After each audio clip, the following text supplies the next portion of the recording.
దేవుని ఘనమైన శ్రేష్టమైన పరిశుద్ధ నామమునకు మహిమ స్తుతి ప్రభావములు కలుగునగాక. బాగున్నారా? దేవాది దేవుడు మరి నూతన దినములో ఒక అద్భుతమైన వాగ్దానము ద్వారా మనతో మాట్లాడి మనలను బలపరచాలని ప్రభు ఆశపడుతూ ఉన్నారు. ఈరోజు మీరందరూ కూడా ప్రార్థనా పూర్వకముగా ఎదురు చూస్తూ ఉన్నారని నమ్మొచ్చున్నాను. ఈరోజు ప్రార్థన చేసుకుని దేవాది దేవుడు సిద్ధపరిచిన శ్రేష్టమైన అమూల్యమైన వాగ్దానమును ప్రార్థన పూర్వకముగా పొందుకుందాం. తలల వంచండి, ప్రార్థన. పరిశుద్ధుడానికి వేలాది వందనాలు, స్తోత్రాలు. ఉదయకాల సమయంలో మేమందరం నీ సన్నిధికి వచ్చి ఉన్నాము. ఈరోజు మాతో మీరు మాట్లాడి బలపరిచి ధైర్యపరిచి నీ కృపలో భద్రపరచమని యేసు నామమున అడిగి వేడుకొనుచు ఉన్నాము మా పరమ తండ్రి, ఆమేన్. ఈ దినం దేవుని వాగ్దానమును చదువుకుందాం. బైబిల్ గ్రంథాలు తెరవండి. కీర్తన గ్రంథము 5వ అధ్యాయము 7వ చరణమును చదువుకుందాం. నేనైతే నీ కృపాతిశయమును బట్టి నీ మందిరములో ప్రవేశించెదను. నీ ఎడల భయభక్తులు కలిగి నీ పరిశుద్ధాలయము దిక్కు చూచి నమస్కరించెదను. దేవుని స్తోత్రం. ఎవరి కీర్తన రాశారంటే భక్తుడైనటువంటి దావీదు కీర్తనగా పైన మనం గమనిస్తాం. దావీదుకున్నటువంటి ఆశ మనం గమనిస్తే, ఎవరు ఎలాగ ఉన్నప్పటికీ, ఎవరు ఎక్కడికి వెళ్ళినప్పటికీ కూడా భక్తుడు అంటున్నాడు, నీ కృపాతిశయమును బట్టి నీ మందిరములో నేను ప్రవేశించదను. నీ మందిరానికి నేను వస్తాను, నీ మందిరములో నేను నివసిస్తాను. ఎలా ఉంటాడంట? భయభక్తులు కలిగి ఆయన మందిరములో నివసిస్తానని భక్తుడు తెలియచేస్తూ ఉన్నాడు. దేవుని మందిరములో ఎవరుంటారండి? దేవుని మందిరంలో దేవుడు నివసిస్తాడు. వాక్యంలో మనం చూస్తాం, ఆయన తన పరిశుద్ధ ఆలయమునందు నివసిస్తున్నాడు. చూస్తూ ఉన్నాడంట, ప్రతి ఒక్కరిని కూడా పరీక్షిస్తూ ఉన్నాడంట.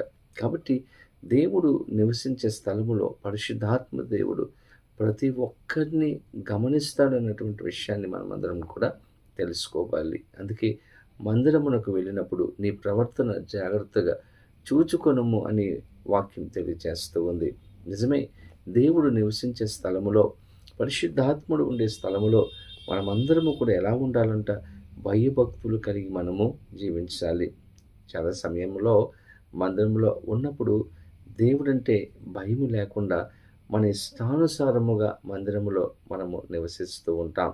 దేవుని బిడ్డలారా, మనం ఆ విధంగా జీవించినప్పుడు దేవుని యొక్క ఆశీర్వాదాన్ని మనము పొందుకోలేము. బైబిల్ గ్రంథంలో మనం చూస్తే ఏలీ కుమారులు దేవుని సన్నిధానంలో ఉన్నారు, పరిచర్య చేస్తూ ఉన్నారు. కానీ దేవుని యందు భయభక్తులు కలిగి లేనటువంటి వారిగా వారు జీవించారు. దుర్మార్గులుగా వారు జీవించారు. దేవుడంటే భక్తి లేనటువంటి వారిగా ఏలీ కుమారులు జీవించారు. దానికి ప్రతిఫలము దేవుని యొక్క ఉగ్రతను వారు పొందుకున్నారు. అదే మందిరంలో ఉన్నటువంటి సమూయేలు భయభక్తులు కలిగినటువంటి వ్యక్తిగా, యాజకుడు ఏది చెప్తే అది చేసే వ్యక్తిగా, విధేయత కలిగినటువంటి వ్యక్తిగా, దేవుని యందు నమ్మకము కలిగినటువంటి వ్యక్తిగా సమూయేలు జీవించాడు. దేవుని బిడ్డలారా, దేవుడు సమూయేలును ఆశీర్వదించాడు. గొప్ప ప్రవక్తగా దేవుడు అతనిని ఆశీర్వదించినట్లుగా వాక్యంలో మనం చూస్తాం. సమూయేలు భయభక్తులు కలిగి దేవుని మందిరంలో ఉన్నాడు. దేవుని ఆశీర్వాదమును పొందుకున్నాడు. ఏలీ కుమారులు దేవుడంటే, దేవుని సన్నిధి అంటే, మందిరం అంటే భయభక్తులు లేనటువంటి జీవితాన్ని వారు కలిగి ఉన్నారు. దేవుని శాపమును వారు పొందుకున్నారు. ఈరోజు ఈ వాక్యం వింటున్నటువంటి మన జీవితంలో దేవుడంటే భయభక్తులు మనం కలిగి ఉన్నామా? దేవుని సన్నిధి అనగా, దేవుని మందిరము అనగా భయభక్తులు మనము కలిగి ఉన్నామా? ఈరోజు మనము సమూయేలు వలె భయభక్తులు కలిగి, దావీదు వలె భయభక్తులు కలిగి మనము జీవించినప్పుడు, దేవునికి గౌరవం ఇచ్చినప్పుడు ఖచ్చితంగా దేవుని ఆశీర్వాదములు పొందుకుంటాం. అటువంటి కృప, సహాయములు, ఆశీర్వాదములు ఈ వాగ్దానము పొందుకుంటున్న ప్రతి ఒక్కరికి అనుగ్రహించునుగాక. ఆమేన్. ప్రార్థన.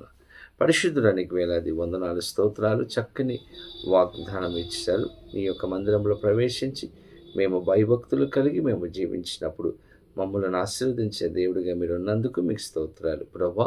ఈరోజు ఈ వాగ్దానము వింటున్న ప్రతి వారి జీవితంలో అద్భుతమైన, ఆశ్చర్యకరమైన కార్యములు జరిగించి గొప్ప సమాధానమును దయచేయమని యేసు నామమున అడిగి వేడుకొనుచు ఉన్నాము మా పరమ తండ్రి.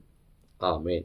తండ్రి, కుమార, పరిశుద్ధాత్మ త్రియేక దేవుని యొక్క దేవుని ఆశీర్వాదము సదాకాలము కలుగునుగాక. ఆమేన్. దేవుడు మిమ్మలను దీవించునుగాక. ఆమేన్.